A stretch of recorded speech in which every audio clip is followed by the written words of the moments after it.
بسم اللہ الرحمن الرحیم الحمدللہ رب العالمین والصلاة والسلام علی خاتم الانبیاء والسید المرسلین سیدنا محمد وآلہ وصحبہ اجمعین۔ دوستو، اللہ رب العزت کا مبارک اور پاک نام الجبار، جس کے سلسلے میں 2 روز سے آپ کے سامنے کچھ باتیں آ رہی ہیں۔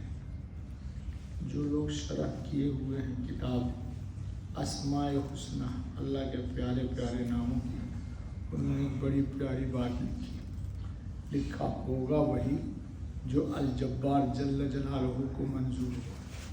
الجبار کی ایک معنی یہ بھی ہے لا یجری فی سلطانہ شیء بخلاف مرادہ۔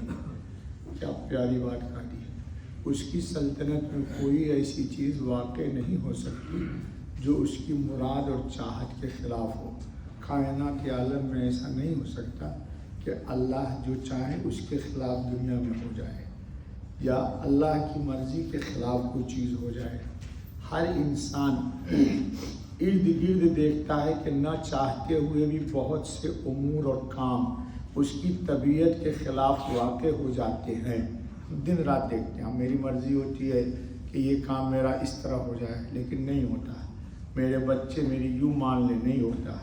بیوی میری بیوی ہے، خرچ اس پر میں کرتا ہوں، کھلاتا پلاتا کپڑا پہناتا ہوں، لیکن وہ بھی مرضی کے مطابق نہیں، اپنی مرضی کو مجھ پر مسلط کرنا چاہتی ہے۔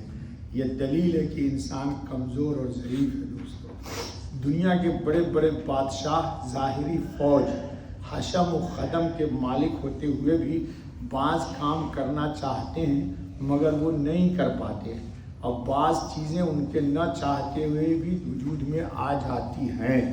یہ دلیل ہے کہ انسان کمزور ہے کسی کے سامنے۔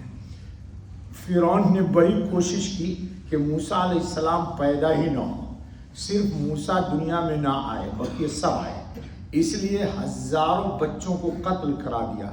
کس کے نام پر؟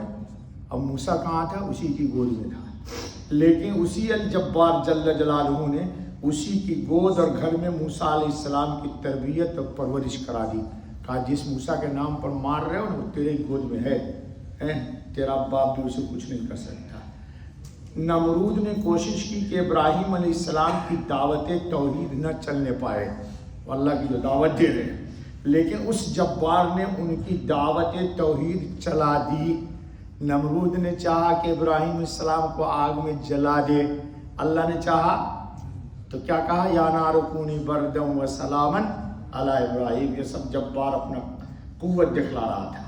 مشرکین مکہ نے حضرت خاتم النبیین صلی اللہ علیہ وسلم کی دعوت روکنے کے لیے بڑی بڑی کوششیں کی، لیکن سب ناکام ہوئی۔ انہی قریش کے نوجوانوں کو اللہ رب العزت نے حضور صلی اللہ علیہ وسلم کے حمایت میں کھڑا کر دیا، اور وہی مشرکین کے باباغی ہو گئے۔ جی، الجبار وہ ذات ہے کہ اس کی سلطنت میں وہی ہو کر رہتا ہے جو وہ چاہتا ہے۔ اس کی چاہت پوری ہونے میں رکاوٹ کوئی نہیں بن سکتا، اور جو وہ نہ چاہے وہ ہو نہیں سکتا۔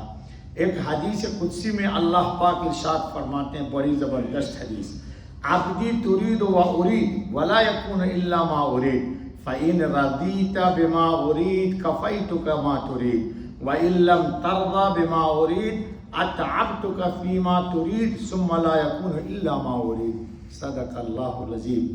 میرے بندے، تو بھی کسی بات کو چاہتا ہے اور میں بھی ایک بات چاہتا ہوں، اور ہوتا وہی ہے جو میں چاہتا ہوں۔ اگر راضی رہے گا میری چاہت پر تو تیری چاہت کے لیے میں کافی ہو جاؤں گا۔ چاہتے ہو کہ تم جو چاہو ہو، تم مجھے خوش کر، میں تجھے خوش کروں گا۔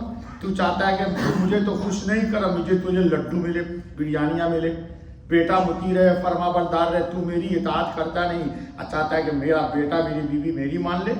حضرت جنید بغدادی نے فرمایا تھا نا کہ میرا گدھا میری نافرمانی کرتا ہے تو میں سمجھ جاتا ہوں اس سے اللہ کی کوئی نافرمانی ہوگی۔ جی، کتنی بڑی اونچی ولایت کی بات کہی۔ اور تو راضی نہیں ہو اس پر جو میں نے ارادہ کیا تو میں تجھے تھکا دوں گا اس چیز کے حاصل کرنے میں جو تیری خواہش ہے، مگر ہوگا پھر بھی وہی جو میں چاہتا ہوں، بھلے تو کتنا تھک، ہوگا وہی جو اللہ چاہے گے۔ حضرت مولانا عمر صاحب پالنپوری رحمۃ اللہ تعالی علیہ تبلیغ کے بڑے لوگوں میں فرماتے تھے کہ اللہ پاک بندے سے یہ چاہتے ہیں کہ تو اپنی مرضی کا بیج بولتے دانا کو گم کر دے میری مرضیات میں، میری رضا میں تو اپنی بیج کو ڈال دے، تو میں نتیجتاً اس بیج کو تیری مرضی کے لیے پھلدار درخت اگا دوں گا۔ واہ مولانا، یعنی ایک بار رب چاہی پر آ جا، پھر من چاہی کے مزے لیں گے۔ امام فخر الدین رازی رحمۃ اللہ علیہ فرماتے ہیں تمام تر بڑائی اللہ رب العزت ہی کے لیے ہے۔ اللہ رب العزت نے اسم مبارک الجبار سے اپنی تعریف فرمائی، اور یہ صفت مخلوق کے حق میں مذموم یعنی بری ہونے کی وجہ سے اللہ تعالیٰ تمام تر شرکشوں پر اپنی بڑائی کی وجہ سے غالب ہے۔ دنیا کے جتنے ڈون ہیں سب پر اللہ غالب ہے، اور اپنی شان عظمت و کبریائی کی وجہ سے ان کی عظمت سب سے بلند ہے۔ یہی وجہ ہے کہ اللہ رب العزت پر کسی حاکم کا حکم نہیں چلتا کہ انہیں کسی کی فرما برداری کرنی پڑے، اللہ کسی کے فرما بردار نہیں، اور نہ ہی کسی عامر حکم چلانے والے کا حکم اللہ رب العزت پر جاری ہوتا ہے کہ اس کی پیروی کرنی پڑے۔ وہ عامر ہے اللہ، معمور نہیں، وہ غالب ہے مغلوب نہیں۔ اللہ تعالیٰ کا ارشاد ہے جس کا ترجمہ ہے وہ جو کچھ کرتا ہے اس کے بارے میں اس سے سوال نہیں کیا جاتا، اور لوگ جو کچھ کرتے ہیں اللہ اس سے سوال کریں گے، باز پرس ہوگی۔ اس لیے مخلوق کمزور ہے، مغلوب ہے، مجبور ہے۔ ایک کھٹمل اس کو تکلیف پہنچاتا چاہے رات میں تو نیند سے بے چین کر دیتا ہے، کھٹمل آپ کو ستاتا ہے۔ کتنے کمزور ہیں آپ لوگ۔ ریشم کا کیڑا تک انہیں کھانے کے در پہ ہوتا ہے، ایک مکھی انہیں پریشان کر دیتی ہے، گھر میں آ جائے نا تو ناک پہ جا کے بیٹھتی ہے، سونے ہی نہیں دے گی۔ آپ کتنے کمزور ہیں آپ۔ ہم بھوک تنگ کرنے پر آئے تو کلیجہ منہ کو آ جائے، زیادہ انسان کھا لے تو بستر سے حیضہ اسے اٹھنے نہ دے۔ لو، کم کھایا تو بھی تکلیف، ہزارے کھا لیا تو بھی تکلیف، چھوٹی سی چونٹی کاٹ لے پریشان ہو جائے، مکھی ڈس لے تو آنسو نکل آئے، بڑے سے بڑے بہادر اور جلاد شخص کے دانتوں میں درد شروع ہو جائے تو گھٹنے ٹک جائے، بڑا ظالم ہے۔ رات میں دانت میں درد ہوا، اس کی نانی مر رہی ہے، کہاں درد ہے؟ منہ میں، اس کے خلاف کچھ کر بھی نہیں سکتا ہے۔ کتنا کمزور انسان۔ جس کی یہ صفات ہو اسے کیا تکبر کرنا زیب دیتا ہے، یعنی ہم لوگوں کے لیے جائز نہیں کہ تکبر کریں۔ اللہ رب العزت ہم سب کو نیک اور ایک بنا دے۔ بس بابا، سبحان اللہ بحمدہ، سبحان اللہ العظیم، سبحانک اللہم و بحمدک، اشہد ان لا الہ الا انت